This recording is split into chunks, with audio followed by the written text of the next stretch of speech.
Máme za sebou parádnu sobotu v Záložiciach. Predvedli sme kopec strojov, povozili sme kopec detí na traktorovej kosačke, na kultivátori a užili si výročie obce. Tak sa poďte na túto akciu pozrieť spolu s nami.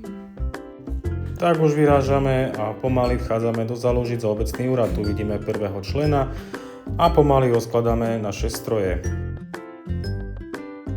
A samozrejme nastajlovať, aby všetko dobre vyzeralo, nejaké pílky, ručné, benzínové. A tu máme prvého odvážlivca, ktorý si skúša náš záhradný traktor skákacie hrady, bez si pripravený a už letia. Obec vystavila aj nejakú svoju techniku od veterána až po súčasný traktor. Svoje predviedli aj policajné psíky. Au. A tu sa nám už rozbehli naplno jazdy na traktorovej kosačke, takže sa pozrite, ako im to krásne išlo. Od veľkého až po úplne najmenšieho Ronalda.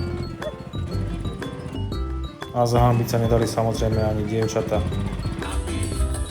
Náladu robil aj Vilo Kalman a hasiči so svojou penou. Samozrejme jazda vo vozíku nesmie chýbať. Ešte sa kývame do kamery. A na záver som prijal výzvu na preteky traktor versus kultivátor, ktoré som síce nevyhral, ale to vôbec nevadí. Palec hore. Do cieľa som dorazil ako druhý, ale je to super zážitok a ešte si pozrite pár fotiek, ktoré sa nám podarilo vytvoriť.